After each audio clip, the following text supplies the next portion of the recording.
One, welcome back to my YouTube channel. We have already discussed the meaning, features, functions and benefits of advertising agency in previous video. Then today we discuss the remaining topic of this chapter, that is types, factors and organization of ad agency. Then first topic is types of advertising agency. Advertising agencies can be classified by the range of services that they offer. Also, advertising agency range in size from one man shows to large firms that employ thousands of people. Accordingly, different types of advertising agencies are: first one is in-house agency, full services agency, special services agencies, creative boutiques, local ad agencies, media buying agencies and last one is industrial advertising agencies. Then इन सभी advertising agencies के types को हम one by one करके discuss करेंगे, जिसमें first point है आपके पास in house agencies. Those companies which prefer to have closer control over advertising have their own in-house agency. Basically जो कंपनीज ये चाहती हैं कि एडवर्टाइजिंग के ऊपर टोटली उनका कंट्रोल बना रहे, उसके लिए वो अपनी ही कंपनी में इन हाउस एजेंसीज को क्रिएट कर लेते हैं. It means in house agencies को एस्टेब्लिश कर लिया जाता है. This type is on completely by the advertiser. It performs almost all functions that an outside advertising agency would perform, and that's why some people refer to it as full service advertising department of the advertiser. It means basically ये जो इन house agencies बनाई जाती हैं ये internal agencies मानी जाती हैं. किसी भी एडवर्टाइज़र के थ्रू जो एडवर्टाइजिंग दी जाती है उसके ऊपर टोटली कंट्रोल एडवर्टाइज़र का होता है. और ये इन हाउस एजेंसीज वो सारे फंक्शंस परफॉर्म करती है जो एक आउटसाइड एडवर्टाइजिंग एजेंसी परफॉर्म करती है. इसीलिए इसे एडवर्टाइज़र की फुल सर्विस एडवर्टाइजिंग डिपार्टमेंट का नाम दिया जाता है. इस तरह की जो एडवर्टाइजिंग एजेंसीज बनाई जाती हैं, इट मीन्स जो इन हाउस एजेंसीज होती हैं उन्हें हर बिजनेस ऑर्गेनाइजेशन इस्टेब्लिश नहीं कर सकती. सिर्फ जो लार्ज ऑर्गेनाइजेशंस होती हैं जो सिर्फ वही इस तरह की एजेंसीज को इस्टेब्लिश कर सकती हैं, क्योंकि इस तरह की एजेंसीज को ओपन करने के लिए बहुत ज़्यादा एक्सपेंसेस आते हैं. तो जो कंपनीज इनके एक्सपेंसेस को अफोर्ड कर सकती है सिर्फ वही कंपनीज इस तरह की एजेंसीज को इस्टेब्लिश करते हैं. इट मीन्स इसमें हर तरह के एक्सपर्ट पर्सन को अपॉइंट करना पड़ता है, तो एक्सपेंसेस बहुत ज़्यादा स्पेंड भी करने पड़ते हैं. लेकिन जो स्मॉल कंपनीज होती हैं वो इस तरह की इन हाउस एजेंसीज को अफोर्ड नहीं कर सकती. देन वो एक्सटर्नल एजेंसी से एडवर्टाइजिंग कॉपी को तैयार करवाती हैं.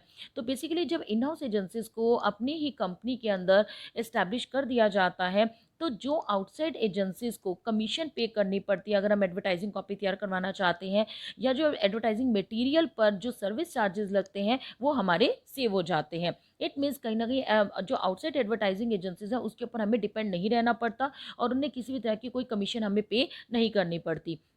बट जो हमारे पास जो इन हाउस एडवर्टाइजिंग एजेंसीज होती हैं उससे उसमें जो इन हाउस एजेंसीज अपने एडवर्टाइजिंग का वर्क तो करती हैं, लेकिन उसके साथ साथ कई तरह की नॉन एडवर्टाइजिंग एक्टिविटीज़ भी परफॉर्म की जाती हैं. लाइक वो एडवर्टाइजिंग के अलावा package design, public relation, sales promotion, इस तरह की सर्विसेज भी प्रोवाइड करती हैं. तो बेसिकली जो इन हाउस एजेंसीज होती हैं उसमें उन एक्सपर्ट्स को जो हमारी कंपनी के ऑलरेडी एक्सपर्ट पर्सनस हैं उन्हें एडवर्टाइजर के प्रोडक्ट के बारे में, कस्टमर्स, कॉम्पिटिटर्स या डिस्ट्रीब्यूटर्स के बारे में ज़्यादा नॉलेज होती है.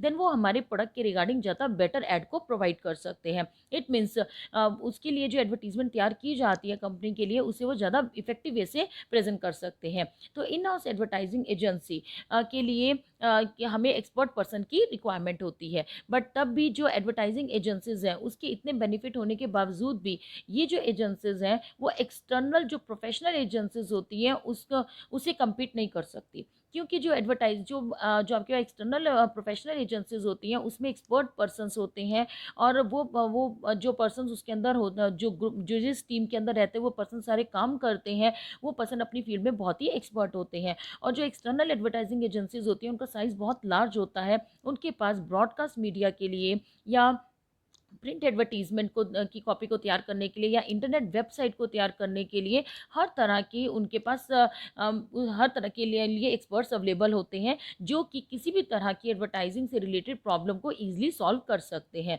तो उनके पास जो क्रिएटिविटी जो एबिलिटी होती है उन पर्सनस के पास वो ज़्यादा होती है। देन इन पॉइंट्स के बेसिस पर हम ये कह सकते हैं कि जो एक्सटर्नल आपके पास एडवर्टाइजिंग एजेंसीज हैं वो ज़्यादा बेटर मानी जाती हैं, but in house advertising agencies के अपने बेनिफिट होते हैं। This characteristics are as good as the full service agency. Big organization prefers these types of agencies which are in built and work only for them, and these agencies work as per the requirement of the organization. ये जो इन house agencies होती हैं, first one is कि ये all over सारी full services provide करती हैं जो कि आउटसाइड एडवर्टाइजिंग एजेंसीज प्रोवाइड करती हैं। इट मीन्स ये आपके पास फुल एडवर्टाइजिंग डिपार्टमेंट माना जाता है। देन सेकेंड वन इज कि जो ये ऑर्गेनाइजेशन है ये सिर्फ बड़ी ऑर्गेनाइजेशन ही इस टाइप ऑफ एजेंसीज को प्रेफर करती हैं। जो स्मॉल ऑर्गेनाइजेशन होती हैं वो इस तरह की एजेंसीज को ईजिली स्टैब्लिश नहीं कर सकती। एंड लास्ट वन इज कि ये जो एजेंसीज होती हैं टोटली ऑर्गेनाइजेशन के थ्रू स्टैब्लिश की जाती है, एडवर्टाइजर के थ्रू स्टैब्लिश की जाती हैं, तो वो टोटली ऑर्गेनाइजेशन की रिक्वायरमेंट के हिसाब से ही काम करती हैं। Then second point is full service agencies. A full service ad agency is one that provides a range of marketing services. A full service agency provides services that are directly related to advertising, such as copywriting, artwork, production of ads, media planning, etc. It also provides such services in respect of pricing, distribution, packaging, and product design, etc. Basically, ये जो advertising agency होती हैं ये external agencies होती हैं जो advertising से related all over सभी सर्विसेज प्रोवाइड करती हैं, चाहे वो मीडिया प्लानिंग करनी है, मीडिया एडवर्टाइजिंग के बारे में प्लानिंग की जानी है, एडवर्टाइजिंग को कैसे उसको प्रेजेंट किया जाएगा, उसकी इफेक्टिवनेस को कैसे चेक किया जाएगा, ऑल ओवर ये सारी सर्विसेज जो प्रोवाइड करती है उन एजेंसीज को फुल सर्विस एजेंसी का नाम दिया जाता है। इन सर्विसेज के अलावा ये जो एजेंसीज होती हैं ये मार्केटिंग की भी सर्विसेज प्रोवाइड करती हैं, लाइक मार्केट रिसर्च करना, market research, consumer research, sales promotion, sales training, package design, public relation या new product development, product designing, creation of brand name, creation of trademark, exhibitions, display, banners, coupon, samples, booklet, pamphlet, इस तरह की जो marketing services होती हैं उन्हें भी ad agency provide करती है। इट मीन्स ये जो एजेंसीज होती हैं ये जनरली आपके पास फुल सर्विस एजेंसीज मानी जाती हैं। Then characteristics are large size agency. ये जो एजेंसीज होती हैं इनका साइज बहुत लार्ज होता है।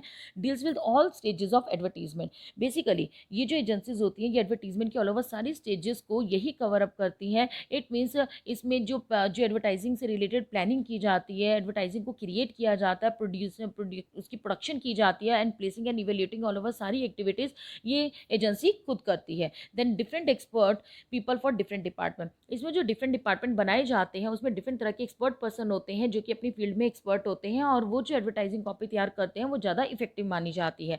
And last one is starts work from gathering data and analysing and ends on payment of bills to the media paper. ये जो फुल सर्विस एजेंसीज होती हैं ये मार्केट से डाटा कलेक्ट करने में, उसे प्रॉपर्ली एनालाइज करने में और साथ के साथ मीडिया को उसकी पेमेंट दिलवाने तक ऑल ओवर सारी सर्विसेज प्रोवाइड करती हैं। Then third one is special service agencies.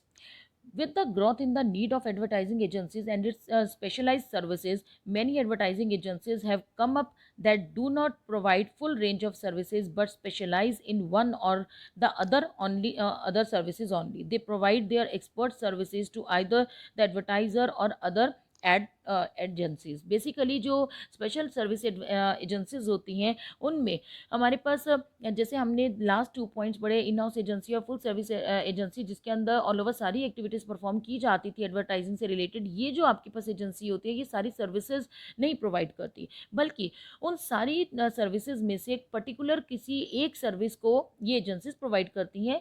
जिस सर्विस को ये प्रोवाइड करती हैं उस फील्ड में इनके पास अपने प्रोफेशनल पर्सनस होते हैं और वो पर्सन फीस चार्ज करके, इट मीन्स ये एजेंसीज फीस चार्ज करके एडवर्टाइज़र या एडवर्टाइजिंग एजेंसी के लिए काम करती हैं। बेसिकली इन एजेंसीज का जो साइज़ होता है वो स्मॉल होता है और ये एक पर्टिकुलर फील्ड से रिलेटेड ही सर्विसेज प्रोवाइड करते हैं। ये सर्विसेज आपके और डिफरेंट तरह की हो सकती हैं, लाइक प्रिंटिंग हो सकती है, फोटोग्राफी हो सकती है, तो ये जो एजेंसी, ये जो सर्विसेज प्रोवाइड की जाती हैं, ये अपनी फील्ड में स्पेशलाइज्ड होती हैं। या हम ये कह सकते हैं एडवर्टाइजिंग कॉपीराइट का काम है तो सिर्फ वो एडवर्टाइजिंग कॉपीराइटिंग का ही वो काम करते हैं। अगर क्रिएटिविटी का काम है तो सिर्फ क्रिएटिविटी की सर्विसेज ही प्रोवाइड की जाती हैं। म्यूजिशियन है तो सिर्फ म्यूजिशियन, या आर्टिस्ट है तो सिर्फ आर्टिस्ट की सर्विसेज दी जाती है। कि इट मीन्स ये जो सर्विसेज प्रोवाइड करते हैं ये स्पेशल सर्विसेज प्रोवाइड करते हैं।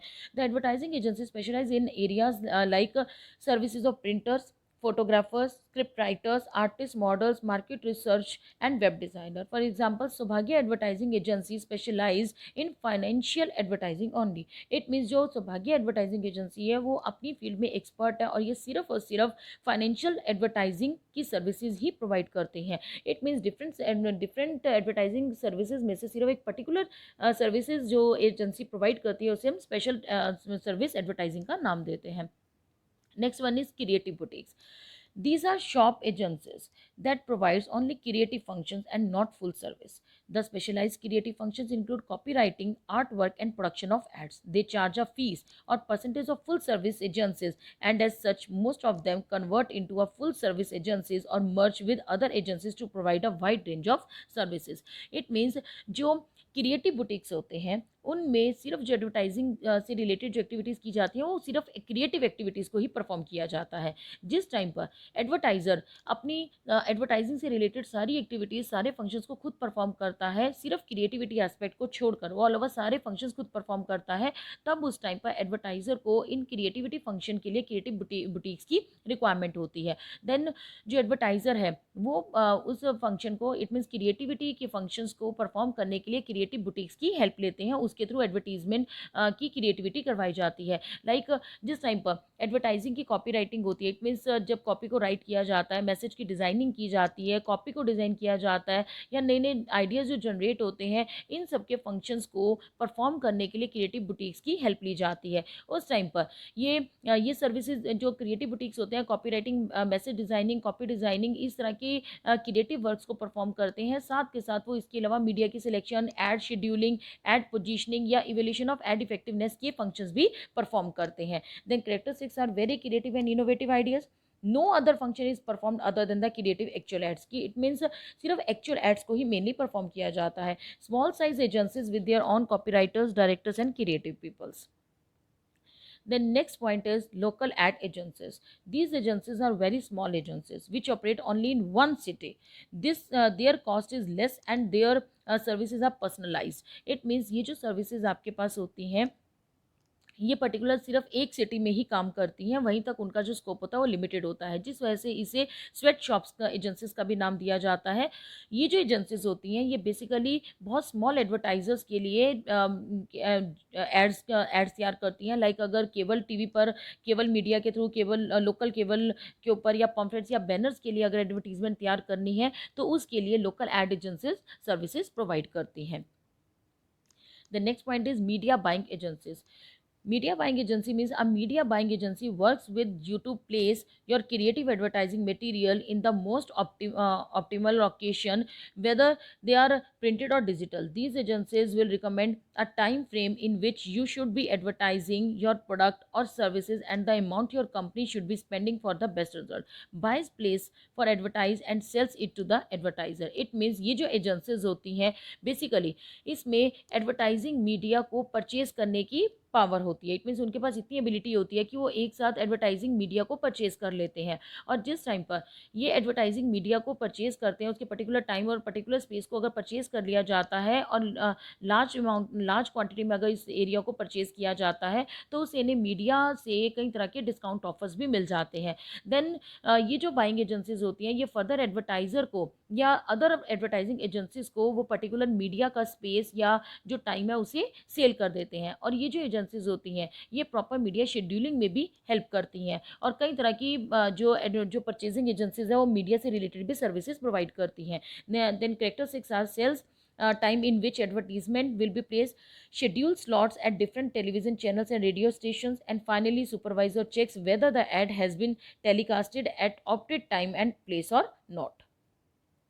The next point is industrial advertising agencies. Such advertising agencies specialize in advertising for industrial goods. Industrial goods are made by one business unit to be sold to other business unit like B2B. Like plant and machinery, iron steel and x-ray machine. ये जो agencies होती हैं basically ये वो agencies होती हैं जो कि इंडस्ट्रियल प्रोडक्ट के लिए एडवर्टीजमेंट करवाती हैं। इन इंडस्ट्रियल प्रोडक्ट के अंदर हमारे पास वो इंडस्ट्रियल प्रोडक्ट कवर हो जाते हैं जो कि एक बिजनेस दूसरे बिजनेस के यूज़ के लिए इस तरह के प्रोडक्ट को मैन्युफैक्चर करता है, लाइक प्लांट हो गया, मशीनरी या एक्सरे मशीन्स, इस तरह के जो प्रोडक्ट बनाए जाते हैं इनके लिए जो एडवर्टीजमेंट कॉपी तैयार की जाती है उसे इंडस्ट्रियल एडवर्टाइजिंग एजेंसी तैयार करती हैं। इस तरह की जो एडवर्टीजमेंट होती हैं वो बेसिकली बिजनेस मैगजीन जो होती हैं उसके अंदर इस तरह की आपके पास एडवर्टीजमेंट दी जाती हैं। तो ये जो सी एजेंसीज इस तरह के प्रोडक्ट की इंडस्ट्रियल प्रोडक्ट के बारे में एडवर्टीजमेंट देती हैं, उनका मेन पर्पज़ होता है कि इसमें जो एड्स तैयार की जाती हैं वो टेक्निकल एड्स होती हैं और उनका पर्पज़ होता है कि इन एड्स को परसुएसिव वे से डिज़ाइन किया जाए कि कस्टमर्स को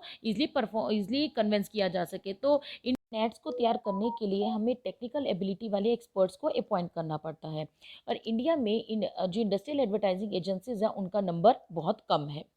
the next topic is selection of advertising agency. Advertiser को एडवर्टाइजिंग एजेंसी की सिलेक्शन करते हुए बहुत ही केयरफुली रहना चाहिए, क्योंकि बेसिकली जो एडवर्टाइजिंग जो तैयार की जाती है उसकी एडवर्टाइजिंग कंपेन हमारा तभी इफेक्टिव हो पाएगा जिस टाइम पर एडवर्टाइजिंग एजेंसी की सिलेक्शन अप्रोप्रिएट होगी। इट मीन्स जितनी हमारी एडवर्टाइजिंग एजेंसी की गुडविल बेटर होगी उतनी ही हमारी जो एडवर्टाइजिंग जो प्रोडक्ट की एडवर्टीजमेंट दी जा रही है उसकी भी गुडविल उतनी ही इंक्रीज हो जाएगी। इनमें हमें डिफरेंट तरह के फैक्टर्स को स्टडी करना पड़ता है जिस टाइम पे हमें एडवर्टाइजिंग एजेंसी की सिलेक्शन करनी है, जिसमें फर्स्ट पॉइंट है आपके पास लोकेशन। जिस टाइम पर एडवर्टाइजिंग एजेंसी की सिलेक्शन की जाती है उस टाइम पर हमें ये ध्यान रखना चाहिए कि एडवर्टाइजिंग एजेंसी का जो ऑफिस है उसकी लोकेशन क्या है।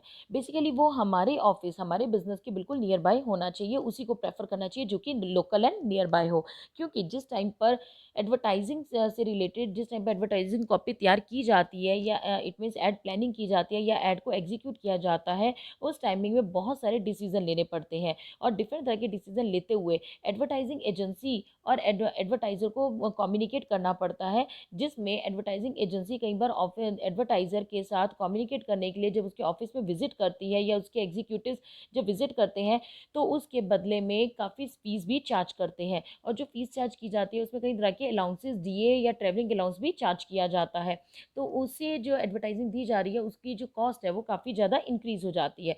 तो प्रेफर ही करना चाहिए कि जिस टाइम पर एडवर्टाइजिंग एजेंसी की सिलेक्शन की जाए एडवर्टाइजिंग एजेंसी वो आपको सिलेक्ट करनी चाहिए जो कि एडवर्टाइजर के ऑफिस के नियर बाय हो। नेक्स्ट है साइज। बेसिकली एडवर्टाइजिंग एजेंसी हमारे पास दो तरह की होती है, लार्ज स्केल एजेंसीज भी होती हैं, स्मॉल स्केल इंडस्ट्री जो एजेंसीज हैं वो भी होती हैं। दोनों के अपने मेरिट एंड डिमेरिट होते हैं। जो लार्ज एजेंसीज होती हैं वो हमें कई तरह की फैसिलिटी प्रोवाइड करती हैं, कई तरह की सर्विसेज प्रोवाइड करती हैं क्योंकि उनके पास एक्सपीरियंस स्टाफ होता है। जो लार्ज साइज़ की एजेंसीज होती हैं वो अगर हमें इतनी एक्सपीरियंस स्टाफ की सर्विसेज प्रोवाइड करती हैं लेकिन उनकी कुछ लिमिटेशंस भी होती हैं कि वो बहुत ही कॉस्टली होती हैं और जो स्मॉल एडवर्टाइजर्स होते हैं उनको ज़्यादा इंपॉर्टेंस नहीं देती क्योंकि उनके पास जो क्लाइंट्स की रेशियो होती है वो बहुत ज़्यादा होती है, उनके पास लार्ज नंबर ऑफ क्लाइंट्स होते हैं, देन वो जो स्मॉल क्लाइंट्स हैं उनको ज़्यादा अटेंशन नहीं देते।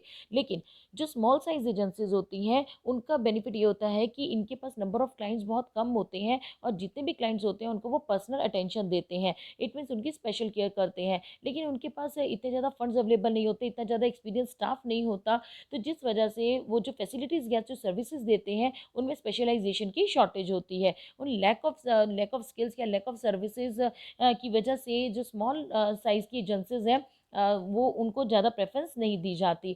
बट जब भी हम इस टाइम पर एडवर्टाइजिंग एजेंसी की सिलेक्शन करते हैं उस टाइम पर हमें ये देख लेना चाहिए कि जो एडवर्टीज़मेंट देनी है उसमें हमारी रिक्वायरमेंट क्या है। अगर हमने जो एडवर्टीज़मेंट देनी है वो लोकल लेवल पर देनी है या उसमें ज़्यादा फैसिलिटी की हमें रिक्वायरमेंट नहीं है, देन उस टाइम पर हम स्मॉल साइज एजेंसीज के बेसिस पर भी अपनी एड कॉपी को तैयार करवा सकते हैं।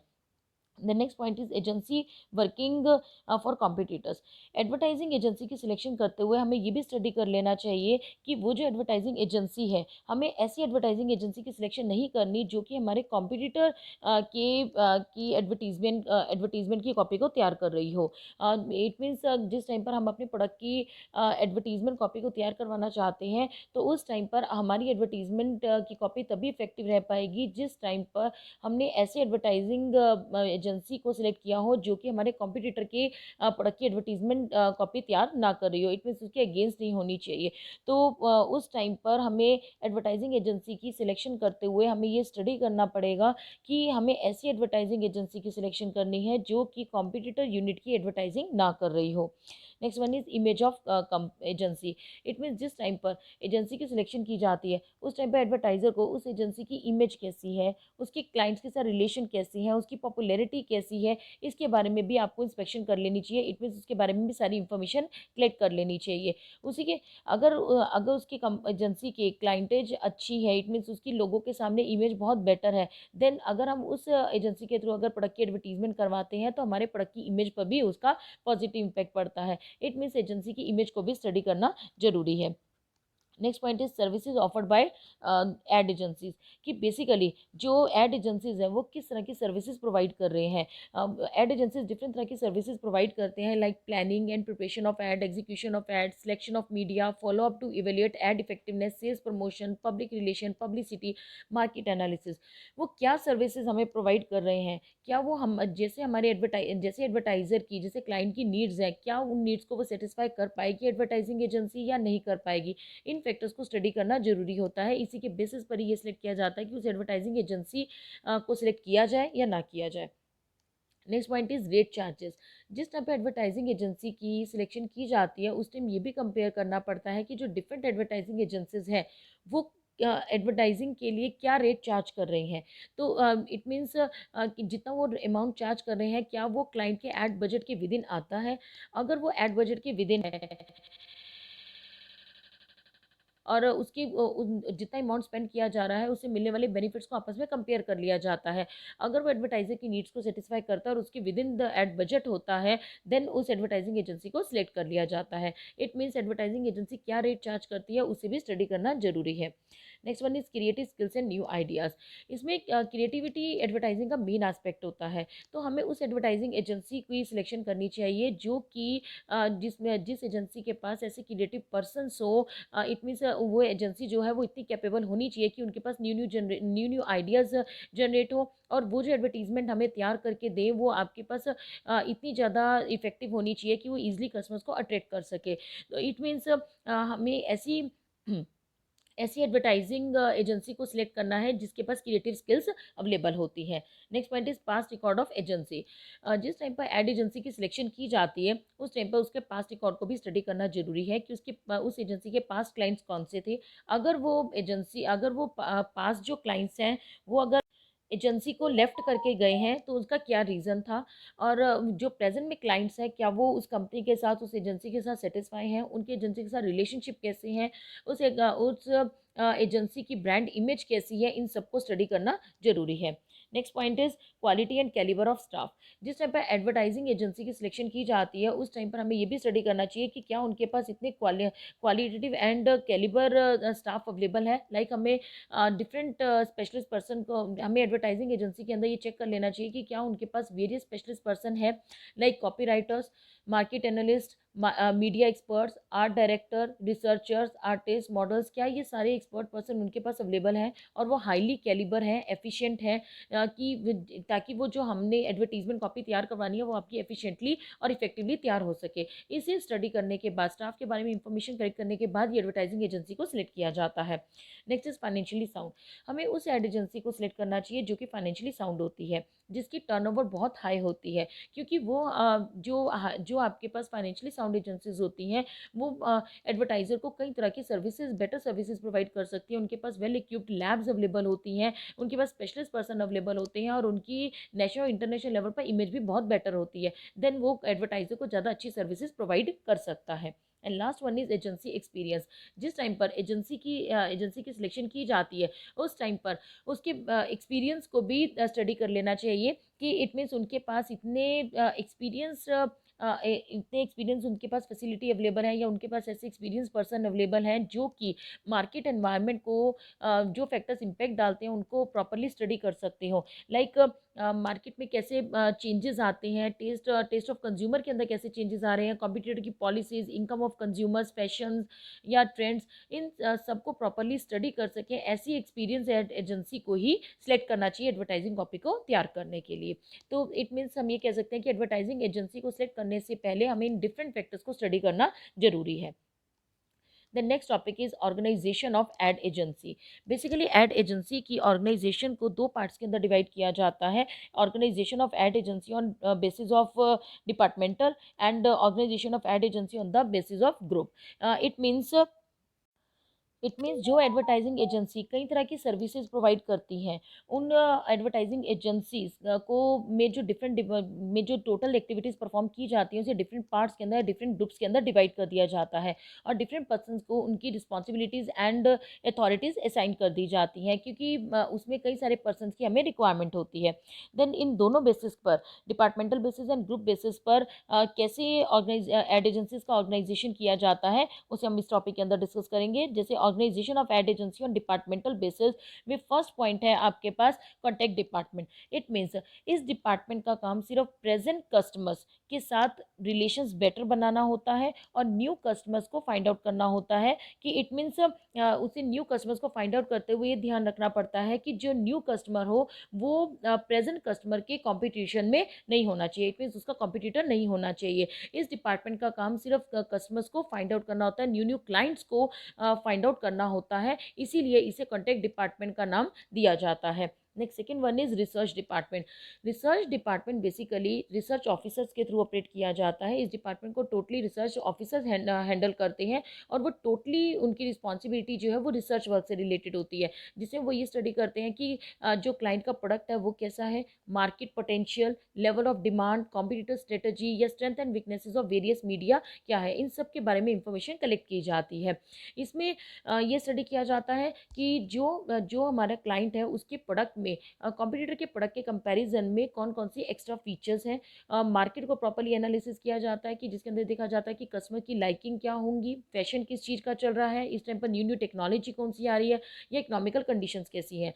और इसमें कंपटीशन के लेवल को भी स्टडी किया जाता है कि कंपटीशन का लेवल इस टाइम पर क्या है, उसकी स्ट्रेटेजीज क्या है, या वो एडवर्टाइजिंग के ऊपर कितना अमाउंट स्पेंड कर रहा है। साथ के साथ इसमें मीडिया को भी एनालिसिस किया जाता है, जिसमें ये देखा जाता है कि हर मीडिया की स्ट्रेंथ और वीकनेसेस क्या है। Next third point is copy writing department. Basically ये डिपार्टमेंट कॉपी मैनेजर्स के थ्रू हैंडल किया जाता है। इसमें जो कॉपी राइटर्स होते हैं इनका काम बेसिकली कॉपी राइटिंग का होता है, जिसमें एड्स को कैसे कैसे राइट किया जाएगा, इट मीन्स उसकी कॉपी राइटिंग कैसे होगी, जिसमें हेडलाइंस क्या होंगी, सब हेडिंग्स क्या होंगे, या मैसेज में जो वर्ड्स डिलीवर किए जाएंगे वो वर्ड्स क्या होंगे, किस तरह की अपील को यूज़ किया जाएगा, इन सारे के सारे फैक्टर्स को स्टडी किया जाता है। इट मीन्स एड कॉपी को प्रॉपरली तैयार किया जाता है, जिसके लिए उन्हें लैंग्वेज की फ्लुएंसी की होनी जरूरी है, उन पर्सनस के अंदर जो कॉपी राइटिंग कर रहे हैं उनमें क्रिएटिव स्किल्स का होना जरूरी है, और उन्हें वो किस ढंग से मैसेज को डिलीवर कर रहे हैं, उसका प्रेजेंटेशन का मेथड क्या होगा, इसे भी स्टडी करना जरूरी है। Next is art department. Art department जो है वो आर्ट मैनेजर के थ्रू हैंडल किया जाता है, जिसमें वो इस चीज़ की रिस्पॉन्सिबिलिटी लेता है कि हाउ द एड लुक, की एड लुक जो है वो कैसी होगी। इट मीन्स वो जो एड कॉपी तैयार की जा रही है उसका लेआउट कैसा होना चाहिए, उसमें कार्टून, ग्राफिक्स या ड्राइंग्स जो प्रेजेंट की जा रही है, जो फोटोज़ लगाई जा रही हैं, उसको प्रॉपर्ली मेंटेन करने का काम एड डिपार्टमेंट करता है। इट मीन्स एड डिपार्टमेंट का काम एड कॉपी को एक फाइनल शेप देना होता है कि उस एडवर्टीजमेंट की एक फाइनल उसकी जो फिजिकल अपीयरेंस है वो कैसी होगी। इट मीन्स आर्ट डिपार्टमेंट उसकी लुक के ऊपर मेन फोकस करता है कि एडवर्टीजमेंट की फिजिकल अपीयरेंस के ऊपर फोकस किया जाता है। Next is media department. Media department basically media manager के थ्रू हैंडल किया जाता है, जो कि ये डिसाइड करता है कि मीडिया में जो एडवर्टीजमेंट दी जाएगी उसका टाइम क्या होगा, उसका स्पेस क्या होगा। इसी के बेसिस पर ये डिपार्टमेंट लगातार ये रिसर्च करता रहता है कि जो एडवर्टाइज़र है उसके लिए एडवर्टीजमेंट के लिए कौन सा मीडिया बेटर रहेगा और कौन सा मीडिया ऐसा होगा जो कि उसके एडवर्टाइजिंग बजट के लिए अप्रोप्रिएट है, क्लाइंट्स की नीड क्या है, मीडिया जिसकी सिलेक्शन की जानी है, मीडिया का सर्कुलेशन कैसा है, मीडिया कवरेज, मीडिया कॉस्ट या nature of product, nature of customers, इन सब के बारे में इंफॉर्मेशन कलेक्ट करने का काम मीडिया डिपार्टमेंट करता है। Next point is audio visual and production department. Basically इसमें बेसिकली उन एड्स के इसका जो डिपार्टमेंट होता है, इसमें बेसिकली बड़ी बड़ी एजेंसीज होती हैं जो कि अपना एक वीडियो या ऑडियो विजुअल डिपार्टमेंट अलग से बना लेती हैं। छोटी जो एडवर्टाइजिंग एजेंसीज होती हैं, जो स्मॉल एडवर्टाइजिंग एजेंसीज हैं, वो ज़्यादातर इन एक्टिविटीज़ को एक्सटर्नल सोर्सेज के थ्रू करवा लेती हैं। लेकिन इस तरह की जो एजेंसीज हैं, जो एडवर्टाइजिंग एजेंसीज हैं, जो ऑडियो विजुअल एडवर्टाइजिंग करवाती हैं, उसमें बेसिकली अलग से ऑडियो विजुअल डिपार्टमेंट एक तैयार कर लिया जाता है, जिसमें स्क्रिप्ट राइटर्स या music director, musician, lightman, film producers, actor, cameraman, choreographer, इन सारे स्पेशलिस्ट पर्सन की रिक्वायरमेंट होती है। Next is accounts department. Accounts department basically accounts department जो है वो बेसिकली अकाउंट्स ऑफिसर्स के थ्रू मेंटेन किया जाता है, जो कि टोटली ये डिसाइड करते हैं कि क्लाइंट से पेमेंट कैसे रिसीव करनी है, प्रोफेशनल पर्सनस को उनकी पेमेंट कैसे की जाएगी, या मीडिया को उसकी पेमेंट कैसे दिलवाई जाएगी। इन सब के बारे में जो टोटली सारा काम किया जाता है, वो टोटली जो अकाउंट्स ऑफिसर्स हैं वो सारी की सारी रिस्पॉन्सिबिलिटी टेक ओवर करते हैं। Next point is marketing service department. Marketing service department means ये वो एजेंसीज होती हैं जो कि मार्केटिंग सर्विसेज प्रोवाइड करती हैं, like sales promotion, market research, consumer research, sales for training, new product development, creation of brand names, creation of trademark. इस तरह की जो सर्विसेज प्रोवाइड करती हैं उस डिपार्टमेंट को मार्केटिंग सर्विस डिपार्टमेंट का नाम दिया जाता है। ये जो सर्विसेज दी जाती हैं, इसका मेन पर्पस क्लाइंट को सेटिस्फेक्शन प्रोवाइड करना होता है। Next is public relation department.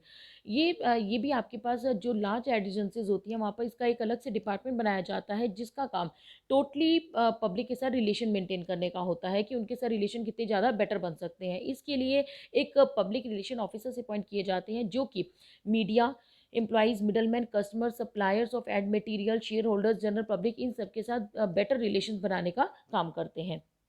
And last one is ad evaluation department. ये जो डिपार्टमेंट है, ये बेसिकली फीडबैक के लिए बनाया जाता है। इसका मेन पर्पज़ ये होता है कि जो एडवर्टीजमेंट दी जा रही है, उससे हमारा एडवर्टाइजिंग देने का पर्पज़ पूरा होता है या नहीं होता। इट मीन्स जैसे कहा गया था उस ढंग से हमें रिस्पॉन्स मिल रहा है, नहीं मिल रहा। इट मीन्स इसकी एडवर्टाइजिंग की इफेक्टिवनेस को चेक किया जाता है, और अगर उसके अंदर कोई भी अगर वीक पॉइंट लगता है, तो उसके अंदर कोई भी अगर मॉडिफिकेशन करनी है, किसी तरह के कोई चेंजेस करने हैं, तो उससे अंदर चेंज करने का काम भी यही डिपार्टमेंट करता है। इसका मेन पर्पज़ ये होता है कि एडवर्टाइजिंग को इफेक्टिव बनाया जा सके, जिससे हम मैक्सिमम टू मैक्सिमम कस्टमर्स को इजीली अट्रैक्ट कर सके। Then second one is organisation of ad agency on the basis of group. It means group के बेसिस पर कई तरह की एक्टिविटीज़ हैं जो कि परफॉर्म की जाती हैं। एडवर्टाइजिंग एजेंसीज इन एक्टिविटीज़ के बेसिस पर जब डिवाइड करता है, तो उसमें फर्स्ट पॉइंट आपके पास आता है planning of advertising group. Basically organisation के अंदर फर्स्ट जो ग्रुप होता है, वो आपके पास प्लानिंग ऑफ एडवर्टाइजिंग से रिलेटेड होता है। सबसे पहले बिजनेस के अंदर जो भी एडवर्टाइजिंग एजेंसी है, वो सबसे पहले प्लानिंग का काम करती है, कि डिफरेंट एक्टिविटीज़ फिक्स की जाती है कि क्या क्या काम किया जाएगा। It means identify new clients, की न्यू क्लाइंट्स कौन से होंगे, उनके साथ कॉन्टैक्ट कैसे मेंटेन किए जाएंगे, और जो एग्जिस्टिंग क्लाइंट्स हैं और जो न्यू क्लाइंट्स हैं, उनके साथ कॉन्टैक्ट को मेंटेन करके रखना। मीडिया के बारे में knowledge, media circulation, media cost, इन सब के बारे में इंफॉर्मेशन कलेक्ट करना जरूरी होता है, कि जो हमारा क्लाइंट है, उसके प्रोडक्ट के अंदर कौन सी फीचर्स हैं, मार्केट को एनालिसिस करना, कंपटीशन को एनालिसिस करना। इन सारी की सारी रिस्पॉन्सिबिलिटी जो होती है, वो एक रिस्पॉन्सिबल मैनेजर को दी जाती है। इट मीन्स वो मैनेजर जो कि मैनेजर प्लानिंग डिपार्टमेंट के अंदर आता है, उस ग्रुप को हैंड ओवर कर दी जाती है। इट मीन्स एडवर्टाइजिंग से रिलेटेड ऑल ओवर प्लानिंग करने का जो काम किया जाता है, वो मैनेजर प्लानिंग डिपार्टमेंट में किया जाता है। Next second one is preparation of advertisement group. It means ये जो ग्रुप है, बेसिकली ये क्रिएटिव ग्रुप होता है। इसका काम एड एजेंसी के अंदर टोटली क्रिएटिव रिस्पॉन्सिबिलिटी से रिलेटेड होता है। इनका काम copy writers, artist, film producers, photographers, choreographers, models, इन सबको इसके अंदर, इस डिपार्टमेंट के अंदर इंक्लूड किया जाता है, क्योंकि इनका काम एडवर्टाइजिंग कॉपी को तैयार करना होता है, कि आइडिया क्या होगा, हेडलाइंस, सब हेडलाइंस क्या होंगी, जो वर्ड्स यूज़ किए जाएंगे वो वर्ड्स कैसे यूज़ किए जाएंगे। तो इट मीन्स जो इसके अंदर टोटली रिस्पॉन्सिबिलिटी इन आर्टिस्ट की होती है, कि वो जो एडवर्टीजमेंट तैयार की जा रही है, जो एड कॉपी तैयार की जा रही है, वो कैसे तैयार की जाएगी, उसमें कार्टून क्या होंगे, ग्राफिक्स कैसे यूज़ किए जाएंगे, पिक्चर्स कैसे यूज़ की जाएंगी। इट मीन्स वो एडवर्टीजमेंट कॉपी देखने में कैसी लगेगी, how ad look. It means इसके अंदर printers, photographers, script writers, copy writers, choreographer, इन सब का एक ग्रुप बनाया जाता है, और जो कि ये टोटली एडवर्टाइजिंग कॉपी को तैयार करते हैं, और इस ग्रुप को टोटली एडवर्टाइजिंग प्रिपरेशन मैनेजर को हैंड ओवर कर दिया जाता है। And third one is placement and execution of advertisement group. इस ग्रुप का बेसिकली काम होता है कि मीडिया को सिलेक्ट करना। It means media scheduling, media execution, it means ad execution, and evaluation of effectiveness of ad. इन सब का जो काम होता है, वो बेसिकली इस ग्रुप को दिया जाता है, कि कौन से मीडिया में एडवर्टीजमेंट दी जानी है, किन टाइमिंग्स पर एडवर्टीजमेंट दी जानी है और कौन से स्पेस पर एडवर्टीजमेंट दी जाएगी, उस एडवर्टीजमेंट को कैसे एग्जीक्यूट किया जाएगा, और एक बार एडवर्टीजमेंट देने के बाद उसकी इफेक्टिवनेस को इवेल्युएट करना, और जो जो जिन जिन पार्टीज़ को पेमेंट करनी है या कहीं से अगर पेमेंट कलेक्ट करनी है तो वो सारी की सारी जो एक्टिविटीज़ हैं, जो भी फंक्शंस हैं, उन सबको इस डिपार्टमेंट को हैंड ओवर कर दिया जाता है। तो ये जो डिपार्टमेंट है, ये डिपार्टमेंट है जो कि क्लाइंट के साथ बिलिंग और कहीं पर अगर पेमेंट करनी है तो सारी एक्टिविटीज़ को भी परफॉर्म करता है। And last one is marketing service group. Basically ad agencies कई तरह की मार्केटिंग सर्विसेज ही प्रोवाइड करता है, like sales promotion, market research, consumer research, sales force training, direct marketing, internet marketing, public relation services या new product development, या brand का name कैसे क्रिएट किया जाएगा। ये इस तरह की जो एक्टिविटीज़ परफॉर्म की जाती है उसे मार्केटिंग सर्विसेज का नाम दिया जाता है। और टोटली ये जो सर्विसेज दी जाती है, इसका मेन पर्पस क्लाइंट्स को सेटिस्फेक्शन देने का होता है। तो इस ग्रुप का काम टोटली मार्केटिंग सर्विसेज प्रोवाइड करना होता है। यहाँ तक आपका ये टॉपिक कंप्लीट हो जाता है। होप आपको ये वीडियो पसंद आई होगी। अगर आपको ये वीडियो पसंद आई तो प्लीज़ इस वीडियो को लाइक कीजिए, शेयर कीजिए और मेरे चैनल को सब्सक्राइब कर लीजिए, ताकि आने वाली वीडियोज़ की अपडेट आपको मिलती रहे। Thank you.